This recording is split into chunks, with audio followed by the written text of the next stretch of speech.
ನಮಸ್ಕಾರ, public express ನ್ಯೂಸ್ಗೆ ಸ್ವಾಗತ. ನಾನು ಸುಚಿತ್ರ. ಮೊದಲಿಗೆ ಹೆಡ್ಲೈನ್ಸ್.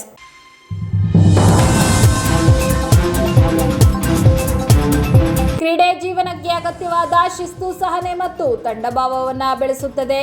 ಸೋಲು ಜೀವನದ ಅಂತ್ಯವಲ್ಲ, ಅದು ಮುಂದಿನ ಗೆಲುವಿಗೆ ದಾರಿ ತೋರಿಸುವ ಅನುಭವ. ಡಿಆರ್ ಕ್ವಾರ್ಟರ್ಸ್ನಲ್ಲಿ ನಡೆದ ಪೊಲೀಸ್ ಹಾಗೂ ಪತ್ರಕರ್ತರ ಸೌಹಾರ್ದ ಕ್ರೀಡಾಕೂಟದಲ್ಲಿ ಜಿಲ್ಲಾ ಪೊಲೀಸ್ ವರಿಷ್ಠಾಧಿಕಾರಿ ಮೊಹಮ್ಮದ್ ಸುಜೀತ ಅಭಿಮತ.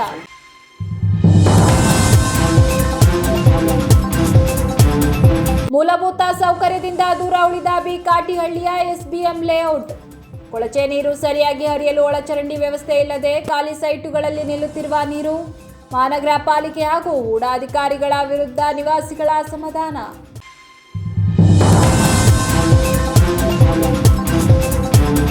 ಕ್ರೀಡೆಯಲ್ಲಿ ಶಿಸ್ತು, ಸಹಕಾರ ಹಾಗೂ ಕ್ರೀಡಾ ಮನೋಭಾವವೇ ಅತ್ಯಂತ ಮುಖ್ಯ ಎಂದು ಜಿಲ್ಲಾ ಸಹಾಯಕ ಪೊಲೀಸ್ ಅಧೀಕ್ಷಕರಾದ ಶ್ರೀನಿಧಿ ಹೇಳಿದರು.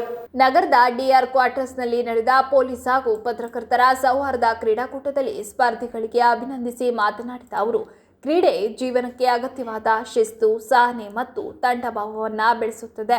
ಸೋಲು ಜೀವನದ ಅಂತ್ಯವಲ್ಲ, ಅದು ಮುಂದಿನ ಗೆಲುವಿಗೆ ದಾರಿ ತೋರಿಸುವ ಅನುಭವವಾಗಬೇಕು. ಗೆಲುವು ವಿನಯವನ್ನು ಕಲಿಸಬೇಕು, ಸೋಲು ಆತ್ಮ ಪರಿಶೀಲನೆಗೆ ಅವಕಾಶ ನೀಡಬೇಕು ಎಂದರು. ಸರ್ ಅಧ್ಯಕ್ಷರೇ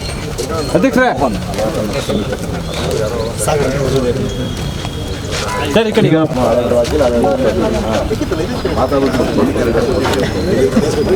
ಇಪ್ಪತ್ತರಲ್ಲಿ ಹೆಂಗಿದಾಗ ಗೊತ್ತಾ ಅಣ್ಣ,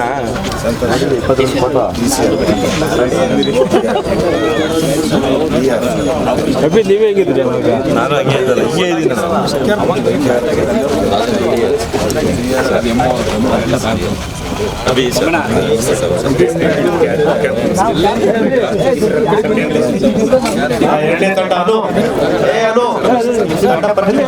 ಎಲ್ಲರಿಗೂ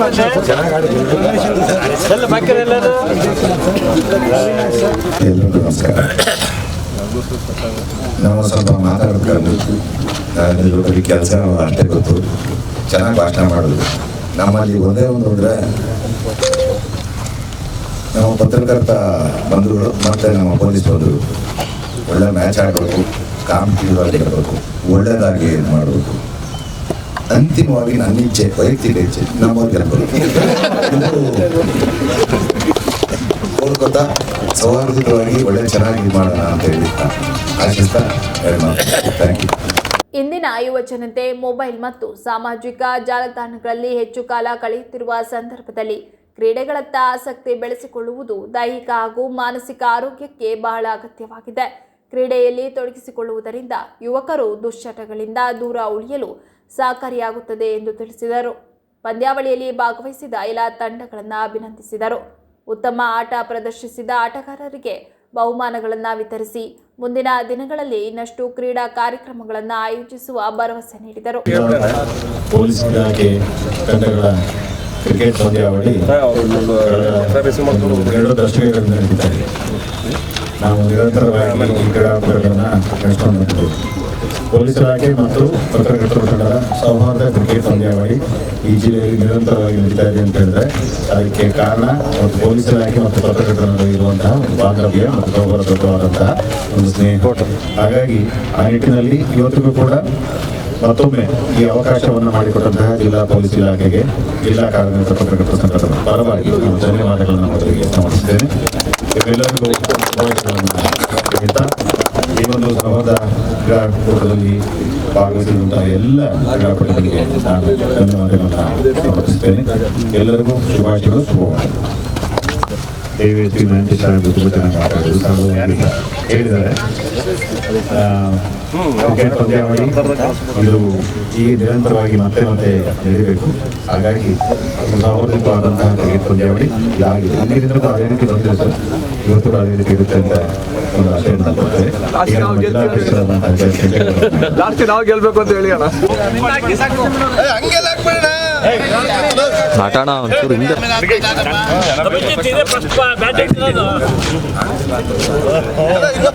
ಸರ್ ನಿಧಾನಕ್ಕೆ ಹಾಕೋಣ. ಹೊಡ್ರಿ ಸರ್, ಇಂದು ಹೊಡಿಲಿಲ್ಲ ಅಂದ್ರೆ ಈಗ ನೋಡಿ, ಈಗ ಸರ್ ಬಾಲ್ ಎಲ್ಲೋ ಹೋಯ್ತವೆ. ನಾವು ಆಡೋದು ಬಾಲ್ ಎಲ್ಲೆಲ್ಲೋ ಹೋಯ್ತವೆ. ಇದಕ್ಕೆ ನೋಡಿ ನೋಡಿ ಸರ್ ಹೆಂಗ್ ಮಾಡಿದ್ರು ನೋಡಿ. ಪೊಲೀಸ್ ಇಲಾಖೆ ಮತ್ತು ಪತ್ರಕರ್ತರ ನಡುವಿನ ಸೌಹಾರ್ದ ಕ್ರೀಡಾಕೂಟಕ್ಕೆ ಯಶಸ್ಸನ್ನು ಕೋರ್ತಾ ಎಲ್ಲರೂ ಕೂಡ ಕ್ರೀಡಾ ಮನೋಭಾವದಿಂದ ಆಟ ಆಡಿ ಇಲ್ಲಿ ಗೆಲುವು ಸೋಲು ಮುಖ್ಯ ಅಲ್ಲ, ನಮ್ಮ ಪತ್ರಕರ್ತರು ಮತ್ತು ಪೊಲೀಸ್ ನಡುವಿನ ಬಾಂಧವ್ಯ ಮುಂದುವರಿಯುವುದು ಮುಖ್ಯ. ಆ ನಿಟ್ಟಿನಲ್ಲಿ ಚೆನ್ನಾಗಿ ಉತ್ತಮವಾಗಿ ಆಡಳಿತ ತಂಡಕ್ಕೆ ಯಶಸ್ವಿಗೆ ಅಂತ ಆಶಿಸ್ತಾ ಎಲ್ಲರಿಗೂ ಧನ್ಯವಾದಗಳು. ಈ ಸಂದರ್ಭದಲ್ಲಿ ಕ್ರೀಡಾಪಟುಗಳು, ಸಂಘಟಕರು, ಪೊಲೀಸ್ ಇಲಾಖೆ ಅಧಿಕಾರಿಗಳು ಹಾಗೂ ಕ್ರೀಡಾಭಿಮಾನಿಗಳು ಉಪಸ್ಥಿತರಿದ್ದರು. ಹಾಸನ ನಗರದ ಬೇಕಾಟಿಹಳ್ಳಿಯ ಎಸ್ಬಿಎಂ ಲೇಔಟ್ ಮೂಲಭೂತ ಸೌಕರ್ಯದಿಂದ ದೂರ ಉಳಿದಿದ್ದು, ಮಹಾನಗರ ಪಾಲಿಕೆ ಅಧಿಕಾರಿಗಳು ಹಾಗೂ ಹೂಡಾ ಅಧಿಕಾರಿಗಳು ಯಾವುದೇ ಕ್ರಮ ಕೈಗೊಳ್ಳದೆ ಅಸಡ್ಡೆ ತೋರುತ್ತಿದ್ದಾರೆ ಎಂದು ಕಾಲೋನಿ ನಿವಾಸಿಗಳು ಅಸಮಾಧಾನ ವ್ಯಕ್ತಪಡಿಸಿದರು.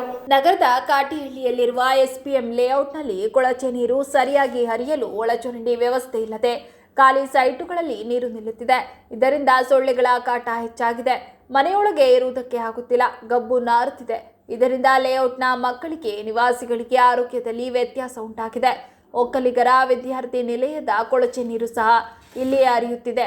ಬೇರೆ ಊರಿನಿಂದ ಬಂದಿರುವ ಮಕ್ಕಳಿಗೆ ಸಹ ಆರೋಗ್ಯ ಸಮಸ್ಯೆ ಉಂಟಾಗುತ್ತದೆ. ಇದರ ಬಗ್ಗೆ ಮಹಾನಗರ ಪಾಲಿಕೆ ಹೆಚ್ಚಿನ ಗಮನ ಹರಿಸಬೇಕು. ಲೇಔಟ್ ಮಾಡುವಾಗ ನಕ್ಷೆಯನ್ನು ಸರಿಯಾಗಿ ಪರಿಶೀಲನೆ ಮಾಡದೆ ಲೋಪ ಉಂಟಾಗಿದೆ. ಇದನ್ನು ಸಹ ಪರಿಶೀಲನೆ ಮಾಡಬೇಕು. ಶಾಸಕ ಸ್ವರೂಪ್ ಅವರು ಕೂಡ ಬಂದಿದ್ದರು. ಅವರಿಗೂ ಸಹ ಇದರ ಬಗ್ಗೆ ತಿಳಿಸಿದ್ದೆವು. ಸಮಸ್ಯೆ ಬಗೆಹರಿಸಿಕೊಡುವುದಾಗಿ ಹೇಳಿದ್ದರು. ಆದರೆ ಯಾವುದೇ ಕೆಲಸವಾಗಿಲ್ಲ. ಇಂಜಿನಿಯರ್ ಬಂದು ತಾತ್ಕಾಲಿಕವಾಗಿ ಗುಂಡಿ ತೆಗೆದು ಕೊಳಚೆ ನೀರು ನಿಲ್ಲುವಂತೆ ಮಾಡಲಾಗುವುದು ಎಂದು ತಿಳಿಸಿದ್ದಾರೆ.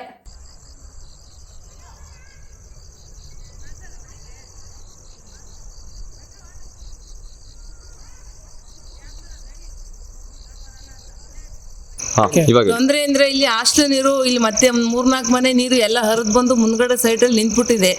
ತುಂಬ ಗಲೀಜಾಗಿದೆ. ಎಲ್ಲ ಕೊಳ್ತೋಗ್ಬಿಟ್ಟು ವಾಸನೆ ಮನೆ ಒಳಗಿರೋಕ್ಕಾಗ್ತಾಯಿಲ್ಲ. ನಾವು ರಾತ್ರಿ ಹೊತ್ತು ಮಲಗಿದ್ರು ಸಹ ಸ್ಮೆಲ್ಲು ಮನೆ ಒಳಗೆ. ಸಣ್ಣ ಮಕ್ಕಳಿದ್ದಾರೆ, ವಯಸ್ಸಾದವರಿದ್ದಾರೆ. ನಾವು ತುಂಬ ಸಲ ಎಲ್ಲರಿಗೂ ಹೇಳಿ ಜಗಳ ಮಾಡಿದ್ವಿ. ಏನು ಕೇಳ್ತಾನೆ ಇಲ್ಲ. ಬರ್ತಾರೆ, ನೋಡ್ತಾರೆ, ಹೋಗ್ತಾರೆ. ಯಾರು ಏನು ಅದಕ್ಕೆ ಆಪ್ಷನ್ನೇ ತಗೋತಾ ಇಲ್ಲ. ದಯವಿಟ್ಟು ಬಂದು ಅದನ್ನ ಏನು ಅಂತ ಸ್ವಲ್ಪ ಎಲ್ಲ ಮಾಡಿಕೊಡಿ. ತುಂಬ ಪ್ರಾಬ್ಲಮ್ ಆಗ್ತಾ ಇದೆ. ನಾವು ಎಷ್ಟು ಸಲ ಅಂತ ಹೇಳೋದು, ಗಲಾಟೆ ಮಾಡೋದು, ಏನು ಮಾಡಬೇಕು ಅಂತ ಅರ್ಥನೇ ಆಗ್ತಾ ಇಲ್ಲ. ಓಟ್ ಕೇಳುವಾಗ ಮಾತ್ರ ಓಟಿಗೆ ಅಂತ ಬರ್ತೀರಾ. ಇಂಥ ಟೈಮಲ್ಲಿ ನಮಗೆ ಕಷ್ಟ ಅಂದಾಗ ಯಾರು ಬಂದು ನೋಡೋಕ್ಕೆ ಇಲ್ಲ. ಬಂದೇ ಇಲ್ಲ ಶಾಸಕರಾಗಲಿ, ಯಾರು ಬಂದಿಲ್ಲ. ಬಂದಿದ್ದಾರೆ, ನೋಡ್ಕೊಂಡು ಹೋಗಿದ್ದಾರೆ ಅಷ್ಟೇ. ಆದರೆ ಏನು ಮಾಡಿಲ್ವಲ್ಲ, ಮಾಡಬೇಕಲ್ವಾ. ಮಾಡಿದರೆ ಅವ್ರು ಬಂದಿದ್ದಕ್ಕೂ ಒಂದು ಸಾರ್ಥಕತೆ ಇರುತ್ತೆ. ಅವ್ರು ಏನು ಮಾಡಲಿಲ್ಲ ಅಂದ್ರೆ ಬಂದೋಗಿ ಏನು ಪ್ರಯೋಜನ, ಬರದೇ ಇದ್ರೂ ಆಗುತ್ತಲ್ಲ. ಯಾಕೆ ಬರಬೇಕು? ಬಂದಮೇಲೆ ಮಾಡಬೇಕಲ್ವಾ. ತಮ್ಮ ಹೆಸರು? ನನ್ನ ಹೆಸರು ವನಜಾಕ್ಷಿ ಅಂತ. ತುಂಬ ಗಲೀಜಿದೆ ಸರ್. ಆದಷ್ಟು ಬೇಗ ಎಲ್ಲ ಸರಿ ಮಾಡಿಕೊಡಿ. ಕೆಳಗಡೆ ಆ ಚರಂಡಿ ಇದೆಯಲ್ಲ ಆ ರೋಡಿಗೆ, ಅದು ಕನೆಕ್ಷನ್ ಕೊಟ್ಟಿಲ್ವಾ? ಅದು ಕಲೆಕ್ಷನ್ ಕೊಡಂಗಿಲ್ಲ. ಇದು ಎಲ್ಲಾರ್ದು ಸೈಟ್ ಇದೆಯಲ್ಲ, ಹೆಂಗ್ ಕೊಟ್ಬಿಡ್ತಾರೆ? ಸೈಟ್ ಮೇಲೆ ಯಾರು ಕೊಡ್ತಾರೆ ಸರ್? ಒಂದೊಂದು ಇಂಚಿಗೂ ದುಡ್ಡು ಯಾರು ಕೊಡ್ತಾರೆ? ಬೇರೆಯವ್ರ ಸೈಟ್ ಮೇಲೆ ಜಾಗ ಯಾಕೆ ಕೊಡ್ತಾರೆ? ಈಗ ಸರ್ಕಾರ ಏನ್ ಮಾಡ್ಬೇಕು? ಸರ್ಕಾರ ಏನ್ ಮಾಡ್ಬೇಕು? ಯಾವ ಕಡೆ ಓಟ ಹೋಗುತ್ತೆ ಆ ಕಡೆಗೆ ಓಟ ಕೊಟ್ಟು ಆದಷ್ಟು ಬೇಗ ಡ್ರೈನೇಜ್ ಮಾಡಬೇಕು. ಇಲ್ವಾ ನಮಗೆ ನೀರು ಬರ್ತಾ ಇದೆಯಲ್ಲ, ಬರ್ದಂಗೆ ಏನಾರ ಮಾಡ್ಲಿ, ತಡಿಬೇಕು. ನಮಗೆ ನೀರು ಬರೋದು ಬೇಡ. ಅಲ್ಲಿ ಅವ್ರು ಏನಾರ ಮಾಡ್ಕೊಳ್ಳಿ, ನಮಗೆ ನೀರು ಬಿಡಬಾರ್ದು. ಆ ಕಡೆ ನಮಗೆ ತುಂಬಾ ತೊಂದರೆ ಆಗ್ತಾ ಇದೆ. ಆದರೆ ಅದರಿಂದ ಸಮಸ್ಯೆ ಹೆಚ್ಚು. ಮಕ್ಕಳು ಆಟವಾಡುವಾಗ ಯಾರಾದರೂ ಅದರಲ್ಲಿ ಬಿದ್ದರೆ ಅದಕ್ಕೆ ಹೊಣೆ ಯಾರಾಗುತ್ತಾರೆ? ಇಲ್ಲಿ ಸರ್ಕಾರದ ಭೂಮಿ ಇದೆ, ಅದನ್ನ ಒತ್ತುವರಿ ಮಾಡಿ ಕಾಂಪೌಂಡ್ ಹಾಕಲಾಗಿದೆ. ಅದನ್ನ ಸರಿಯಾಗಿ ಪರಿಶೀಲನೆ ಮಾಡಿ ಒಳಚರಂಡಿ ಮಾಡಿಕೊಡಬೇಕು. ಕೊಳಚೆ ನೀರು ಸರಿಯಾಗಿ ಹರಿಯುವಂತೆ ಮಾಡಬೇಕು ಎಂದು ಎಸ್ಬಿಎಂ ಲೇಔಟ್ನ ನಿವಾಸಿಗಳು ಮಾಧ್ಯಮದವರಿಗೆ ತಿಳಿಸಿದ್ದಾರೆ. ಇನ್ಕಮ್ ಟ್ಯಾಕ್ಸ್ ಲೇಔಟ್ ಇದ್ದು, ಈ ಲೇಔಟಿಗೆ ನೀರು, ಚರಂಡಿ ನೀರೆಲ್ಲ ಬಂದು ಸ್ಟಾಕ್ ಆಗುತ್ತೆ ಒಂದೇ ಕಡೆ. ಅದು ಮತ್ತೆ ಓವರ್ಫ್ಲೋ ಆಗೋದಕ್ಕೆ ಮತ್ತು ಹರಿದು ಹೋಗೋದಕ್ಕೆ ಇಲ್ಲೂ ಜಾಗ ಇಲ್ಲ. ಹಾಗಾಗಿ ಬಂದು ನೀರೆಲ್ಲ ಇಲ್ಲೊಂದು ಸುಮಾರು 30 ಮನೆ ಇದ್ದಾವೆ ಈ ಲೇಔಟಲ್ಲಿ. ಅಷ್ಟು ನೀರು ಕೂಡ ಬಂದಿಲ್ಲಿ ಒಂದು ಕಡೆ ಸ್ಟಾಕ್ ಆಗ್ತಾಯಿದೆ. ಮತ್ತು ಅದಕ್ಕೆ ಬೇರೆ ಮಾರ್ಗ ಇನ್ನೂ ಇಲ್ಲ. ಮತ್ತು ಇಲ್ಲಿ ಈ ಲೇಔಟ್ಗೆ UGD ಆಗಲಿ ಮತ್ತೊಂದಾಗಲಿ ಯಾವುದೇ ವ್ಯವಸ್ಥೆ ಇಲ್ಲ. MLAಗಳು, ಮಿನಿಸ್ಟ್ರುಗಳು, ಮುನ್ಸಿಪಾಲ್ಟಿ ಅಧಿಕಾರಿಗಳೆಲ್ಲರೂ ಬಂದು ಒಂದು ಸಲ ಅವ್ರಿಗೆ ಕಂಪ್ಲೇಂಟ್ ಕೊಟ್ಟಿದ್ವಿ. ಆದರೂ ಕೂಡ ಯಾವುದೇ ಪರಿಹಾರವನ್ನು ಮಾಡಿಲ್ಲ. ಆದರೆ ನಮ್ಮ ಮೇಲೆ ಈಗ ವಿಪರೀತವಾದಂತಹ ಆರೋಗ್ಯದ ಸಮಸ್ಯೆಗಳಿಗೆ ಎಲ್ಲರಿಗೂ ಕಾಡ್ತಾ ಇದ್ದಾವೆ. ಯಾಕೆಂದರೆ ನೀರು ನಿಂತು ಕೊಳೆತು ಸೊಳ್ಳೆಗಳ ಕಾಟ ಜಾಸ್ತಿಯಾಗಿ ಇಲ್ಲಿ ಗಿಡಗಳ ಕಾಟ ಜಾಸ್ತಿಯಾಗಿ ತುಂಬಾ ಸಮಸ್ಯೆ ಆಗ್ತಾಯಿದೆ. ಇದಕ್ಕೊಂದು ಶಾಶ್ವತವಾದಂತಹ ಪರಿಹಾರವನ್ನು ನೀವು ನಿಮ್ಮ ಮಾಧ್ಯಮದ ಮೂಲಕ ವಿಡಿಯೋ ಮುಖಾಂತರ ಸರ್ಕಾರಕ್ಕೆ ಮನಮುಟ್ಟುವ ರೀತಿಯಲ್ಲಿ ಅದನ್ನು ಮುಟ್ಟಿಸಿದರೆ ಇಲ್ಲಿನ ವಾಸ ಮಾಡ್ತಿರ್ತಕ್ಕಂತಹ ಎಲ್ಲ ನಿವಾಸಿಗಳಿಗೂ ಕೂಡ ತುಂಬ ಅನುಕೂಲ ಆಗ್ತದೆ ಅಂತ ನಾನು. ಈಗ ನಗರಸಭೆಯಿಂದ ಮಹಾನಗರ ಪಾಲಿಕೆ ಆಗಿದೆ, ಅನುದಾನವೂ ಹೆಚ್ಚಿಗೆ ಬಿಡುಗಡೆ ಆಗುತ್ತೆ, ಕೇಳಿದ್ರೆ ಏನಂತ ಹೇಳ್ತಾರೆ? ಅವ್ರು ಇನ್ನೂ ದುಡ್ಡು ಬಂದಿಲ್ಲ ಅಂತಾರೆ. ಮತ್ತು ಇದನ್ನು ಈ ರೋಡನ್ನು ಸೇರಿಸಿಲ್ಲ, ಗ್ರ್ಯಾಂಟ್ ಸೇರಿಸಿಲ್ಲ ಅಂತ ಹೇಳ್ತಾರೆ. ಆ್ಯಕ್ಚುಲಿ ನಾವು ಎಮ್ ಎಲ್ ಎ ಮತ್ತು ಸ್ಥಳೀಯ ಮುಖಂಡರೆಲ್ಲ ಸೇರಿ MLAಗೆ ದೂರು ಕೊಟ್ಟಿದ್ವಿ. ಆದರೂ ಕೂಡ ಅದರಿಂದ ಯಾವುದೇ ಪರಿಹಾರ ಆಗಿಲ್ಲ. ಅವರು ಬರ್ತಾರೆ, ಒಂದು ಸಲ ನೋಡ್ತಾರೆ, ಹೋಗ್ತಾರೆ. ಇಂಜಿನಿಯರ್ಗಳು ಬಂದಿದ್ದರು, ಮುನ್ಸಿಪಾಲ್ಟಿ ಇಂಜಿನಿಯರು ಬಂದಿದ್ದರು, ಕಮಿಷನರು ಕೂಡ ಬಂದಿದ್ದರು ಈ ಸ್ಪಾಟಿಗೆ. ಆದರೆ ಯಾವುದೇ ಇದುವರೆಗೆ 1 ವರ್ಷದ ಮೇಲೆ ಆಯಿತು. ಇದಕ್ಕೆ ಯಾವುದೇ ಪರಿಹಾರವನ್ನು ಅವರು ನಮಗೆ ಕೊಟ್ಟಿಲ್ಲ. ತಮ್ಮ ಹೆಸರು ಸರ್? ಡಾಕ್ಟರ್ ತೇಜೇಶ್ ಕುಮಾರ್ ಅಂತ.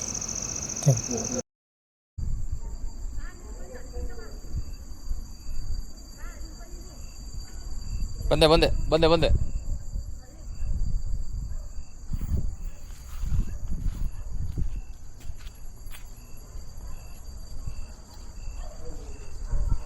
ಸರ್ ಹೇಳಿ. ಸರ್ ನಮಸ್ತೆ, ನನ್ನ ಹೆಸರು ಸತೀಶ್ ಅಂತ. ನಾವಿರೋ ಈ ವಾಸಸ್ಥಳದಲ್ಲೇ ರಾಜ್ಯ ಒಕ್ಕಲಿಗರ ಸಂಘದ ವಿದ್ಯಾರ್ಥಿನಿಯರ ಉಚಿತ ವಸತಿ ನಿಲಯ ಇದೆ. ಸುಮಾರು 120ರಿಂದ 150 ಮಕ್ಕಳು ಇಲ್ಲಿ ವಿದ್ಯಾರ್ಥಿನಿಯರು ಓದ್ತಾ ಇದ್ದಾರೆ, ಹಾಸ್ಟೆಲಲ್ಲಿ ಇದ್ದಾರೆ. ಪ್ರತಿದಿನ ಎಷ್ಟು ವಾಲ್ಯೂಮ್ ಆಫ್ ನೀರು ಡ್ರೈನೇಜ್ ಹರಿತಾ ಇದೆ ಅಂತಂದರೆ, ಮುಂದೆ ಅದು ಇಲ್ಲಿರೋ ಮನೆಗಳ ಹತ್ರ ಹೋಗಿ ಕೆರೆ ಥರ ಒಂದು ಅವರವರ ಸೈಟ್ಗಳಲ್ಲಿ ನಿಂತಿದೆ. ಇದರಿಂದ ಸೊಳ್ಳೆಗಳ ಕಾಟ ಮತ್ತು ಎಲ್ಲ ರೀತಿ ಸಮಸ್ಯೆ ಆಗ್ತಾ ಇದೆ. ಎಲ್ಲರೂ ಕಂಪ್ಲೇಂಟ್ ರೈಸ್ ಮಾಡಿದ್ದಾರೆ ಆಲ್ರೆಡಿ, ಆದರೆ ಯಾವುದೇ ಇಲ್ಲಿವರೆಗೂ ಪರಿಹಾರ ಸಿಕ್ಕಿಲ್ಲ. ನಾವು ನಗರಸಭೆಗೆ ನಾವು ಏನಿಲ್ಲಿ ಮನೆ ಕಟ್ಕೊಂಡು 20-25 ಸಾವಿರ ವರ್ಷದಲ್ಲೇ ನಾವು ಏನು ಕಂದಾಯ ಕಟ್ತಿದ್ದೀವಿ, ಇಷ್ಟೆಲ್ಲ ಕಟ್ಟಿದ್ರೂ ನಮ್ಗೆ ಯಾವುದೇ ರೀತಿ ವ್ಯವಸ್ಥೆ ಮಾಡಿಲ್ಲ ಮಹಾನಗರ ಪಾಲಿಕೆಯವರು. ಇದರಿಂದ ನಮ್ಮ ಕಟ್ತಿರೋ ಟ್ಯಾಕ್ಸ್ ದುಡ್ಡು ಎಲ್ಲೂ ಹೋಗ್ತಾ ಇದೆ. ನಮ್ಗೆ ಯಾವುದೇ ರೀತಿ ಇಲ್ಲಿ ಬಂದು ಯಾವುದೇ ಒಂದು ಕ್ಲೀನಿಂಗ್ ವ್ಯವಸ್ಥೆ ಮೇಂಟೆನೆನ್ಸ್ ಇಲ್ಲ, ಯಾವುದೇ ರೀತಿ ಏನೂ ಇಲ್ಲ. ನಾವು ಚರಂಡಿ ನಾವೇ ಮಾಡ್ಕೊಂಡಿದ್ದೀವಿ ಮನೆ ಕಟ್ಟಬೇಕಾದ್ರೆ. ಯಾವುದೇ ರೀತಿ ಚರಂಡಿ ಮುಂದೆ ನೀರು ಎಲ್ಲಿ ಹರಿಬೇಕು ಅನ್ನೋ ಡೈರೆಕ್ಷನ್ಸು ಇಲ್ಲ. ಊಡದಿಂದ ಅಪ್ರೂವ್ ತೊಗೋಬೇಕಾದ್ರೆ ಕನಿಷ್ಠ ಅವರು ಲೇಔಟ್ ಪ್ಲಾನ್ಗಳಲ್ಲೇ ಯಾವ ಡೈರೆಕ್ಷನಲ್ಲೇ ಡ್ರೈನೇಜ್ ಹರಿಬೇಕು ಅನ್ನೋ ಒಂದು ಮಾಹಿತಿ ಕೂಡ, ಬೇಸಿಕ್ ಇನ್ಫಾರ್ಮೇಷನ್ ಕೂಡ ಅವರು ಸಾಫ್ಟ್ವೇರಲ್ಲಿ ಅಪ್ಡೇಟ್ ಮಾಡ್ಕೊಂಡಿಲ್ಲ. ಅಪ್ರೂವಲ್ ಎಲ್ಲರಿಗೂ ಕೊಡ್ತಾರೆ, ಆದರೆ ಸರಿಯಾಗಿ ಡ್ರೈನೇಜ್ಗಳನ್ನು ಇಲ್ಲಿ ಹರಿಬೇಕು ಅನ್ನೋ ಬೇಸಿಕ್ ನಾಲೆಡ್ಜನ್ನು ಅವರು ಇಂಪ್ಲಿಮೆಂಟ್ ಮಾಡ್ಕೊಂಡಿಲ್ಲ. ದಯವಿಟ್ಟು ಈ ವಿಷಯದಲ್ಲಿ ಅವರು ಗಮನ ಹರಿಸಬೇಕು ಅಂತ ನಾನು ತಮ್ಮಲ್ಲಿ ತಮ್ಮ ಮುಖಾಂತರ ಮನವಿ ಮಾಡ್ತೀನಿ. ಗ್ರ್ಯಾಂಟ್ಸ್ ಇಲ್ಲ, ಗ್ರ್ಯಾಂಟ್ ಬರಬೇಕು ಅಂತ ಹೇಳ್ತಾರೆ. ನನ್ನ ಒಂದು ಕ್ವಶನ್ ಏನಂತಂದರೆ, ನಾವು ಕಟ್ತಿರೋ ಹಾಗಾದ್ರೆ ಟ್ಯಾಕ್ಸ್ ದುಡ್ಡು ಎಲ್ಲಿ ಹೋಗ್ತಿದೆ ನಗರಸಭೆಗೆ? ಇದ್ರ ಬಗ್ಗೆ ತಾವು ಗಮನ ಹರಿಸಬೇಕು ಅಂತ ತಮ್ಮಲ್ಲಿ ಮನವಿ. UGD ಬರೀ ಕನೆಕ್ಷನ್ ಅಂದರೆ ಏನು ಗುಂಡಿ ತೆಗೆದು ಅದನ್ನು ಕನ್ಸ್ಟ್ರಕ್ಷನ್ ಮಾಡಿ ಹೋಗಿದ್ದಾರೆ, ಯಾವುದೇ ಕನೆಕ್ಷನ್ ಆಗಿಲ್ಲ. ಸೊ ಹಾಗಾಗಿ ನಮಗೆ ಡ್ರೈನೇಜ್ದು ಪ್ರಾಬ್ಲಮ್ ಇದೆ, UGDದು ಪ್ರಾಬ್ಲಮ್ ಇದೆ, ಹಾಗೂ ಚರಂಡಿ ನೀರು ಏನು ಮನೆಯಿಂದ ಎಲ್ಲ ವಾಶ್ ಮಾಡಿರೋ ನೀರುಗಳು ಏನು ಹೋಗ್ತಾ ಇದೆ ಅದಕ್ಕೂ ಯಾವುದೇ ವ್ಯವಸ್ಥೆ ಇಲ್ಲ. ಎಲ್ಲದೂ ಈಗ ಇನ್ನೊಬ್ಬರ ಸೈಟ್ ಒಳಗಡೆ ಹೋಗ್ತಾ ಇದೆ. ಎಲ್ಲಿ ಟೋಪೋಗ್ರಫಿಕಲಿ ಕಡಿಮೆ ಜಾಗ ಇದೆ, ಅಂದರೆ ತಗ್ಗಾದ ಪ್ರದೇಶ ಇದೆ, ಅಲ್ಲಿ ಹೋಗ್ತಾ ಇದೆ. ಇದರಿಂದ ಅವ್ರಿಗೂ ಸಮಸ್ಯೆ ಆಗ್ತಾ ಇದೆ. ಟೋಟಲಿ ಇದಕ್ಕೊಂದು ಶಾಶ್ವತ ಪರಿಹಾರ ಮಾಡಿಕೊಡ್ಬೇಕು ಅಂತ ತಮ್ಮಲ್ಲಿ ಮನವಿ ಮಾಡ್ಕೊಳ್ತೀನಿ. ತಮ್ಮ ಹೆಸರು ಸರ್? ಸತೀಶ್ ಅಂತ ಸರ್. ದಲಿತ ಸಂಘಟನೆ ಹಾಗೂ ಸವಣೂರು ಗ್ರಾಮಸ್ಥರಿಂದ ಹೊಳೆನರಸೀಪುರ ತಾಲೂಕಿನ ಸವಣೂರು ಗ್ರಾಮ ಪಂಚಾಯಿತಿ PDO ಸಂತೋಷ್ ಭ್ರಷ್ಟಾಚಾರದ ವಿರುದ್ಧ ಬೃಹತ್ ಪ್ರತಿಭಟನೆ ನಡೆಸಿದರು. PDO ಸಂತೋಷ್ ಭ್ರಷ್ಟಾಧಿಕಾರಿ, ಇವರಿಂದ ಜನಗಳಿಗೆ ತುಂಬಾ ತೊಂದರೆಯಾಗುತ್ತಿದೆ. ಈ ಸ್ವತ್ತು ಮಾಡಿಕೊಡಬೇಕೆಂದರೆ ಹಣ ಕೊಡಬೇಕು. 20,000ದಿಂದ 50,000ವರೆಗೆ ಲಂಚ ಕೇಳುತ್ತಿದ್ದಾರೆ.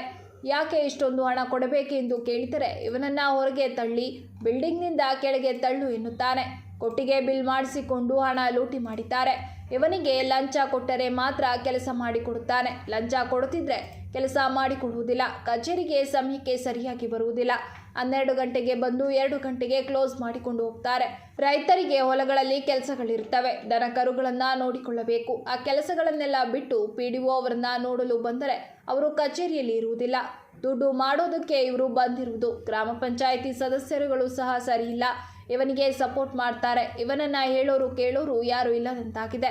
ಈ ಸ್ವತ್ತು ಮಾಡಿಕೊಡಲು ಅಥವಾ ಬೇರೆ ಎಲ್ಲ ಕೆಲಸಗಳಿಗೆ ಇಂತಿಷ್ಟು ಹಣ ಕೊಡಬೇಕು ಎಂದು ಬೋರ್ಡ್ ಹಾಕಲಿ. ಒಬ್ಬ PDO ಲಕ್ಷಾಂತರ ರೂಪಾಯಿ ಹಣ ಮಾಡಬಹುದು ಎಂದರೆ ಅದಕ್ಕೆ ಉದಾಹರಣೆಯಾಗಿ ಸಂತೋಷ್ನನ್ನ ತೋರಿಸಬಹುದು. ಇವರನ್ನ ಈ ಕೂಡಲೇ ಕೆಲಸದಿಂದ ವಜಾ ಮಾಡಬೇಕು, ಇಲ್ಲ ಇಲ್ಲಿಂದ ವರ್ಗಾವಣೆ ಮಾಡಬೇಕು. ಇಲ್ಲಿಂದ ಸಂತೋಷ್ ಹೋಗದಿದ್ದರೆ ಮುಂದಿನ ದಿನಗಳಲ್ಲಿ ಇನ್ನೂ ತುಂಬಾ ದೊಡ್ಡ ಮಟ್ಟದಲ್ಲಿ ಹೋರಾಟ ಮಾಡಲಾಗುವುದು ಎಂದು ವಕೀಲ ರವಿ ಹಾಗೂ ಸವಣೂರು ಗ್ರಾಮಸ್ಥರು ಆಕ್ರೋಶ ವ್ಯಕ್ತಪಡಿಸಿದರು. ಏನಾದರೂ ಸಿಒ ಸ್ಥಳಕ್ಕೆ ಬರಲಿಲ್ಲ ಅಂತ ಅಂದ್ರೆ ಇಲ್ಲಿ ಏನೇ ಅನಾಹುತಗಳಾಗ್ಲಿ, ಯಾವನೇ ತಲೆತಿರುಗಿ ಬೀಳಲಿ, ಯಾವನಿಗೆ ಆರೋಗ್ಯದಲ್ಲಿ ಏರುಪೇರುಗಳಾಗ್ಲಿ, ಸಿಇಒ ಮತ್ತೆ ಪಂಚಾಯತಿ ಆಡಳಿತನೇ ಕಾರಣ ಆಗಿರ್ತದೆ. ಅವರೇ ಬರ್ಬೇಕು ಸಿಇಒ, ಇಲ್ಲ ಅವನ್ನ ಈ ಕೂಡಲೇ ವಜಾ ಮಾಡಬೇಕು, ಇಲ್ಲ ಬೇರೆ ಕಡೆಗೆ, ಈ ತಾಲೂಕಲ್ಲೇ ಅಲ್ಲ ಬೇರೆ ಕಡೆಗೆ ಅವ್ರನ್ನ ಏನು ಅವ್ರನ್ನ ಪಂಚಾಯತಿಯಿಂದ ಟ್ರಾನ್ಸ್ಫರ್ ಮಾಡಬೇಕು. ಇದೇ ನಮ್ಮ ಬೇಡಿಕೆ. ಇಲ್ಲಿ ಏನಾದ್ರೂ ಸಿಇಒ ಸಾಹೇಬ್ರು ಬರ್ಲಿಲ್ಲ ಅಂತ ಅಂದ್ರೆ ನಾವೇ ಅಲ್ಲಿಗೆ ಹೋಗ್ಬೇಕಾಯ್ತದೆ.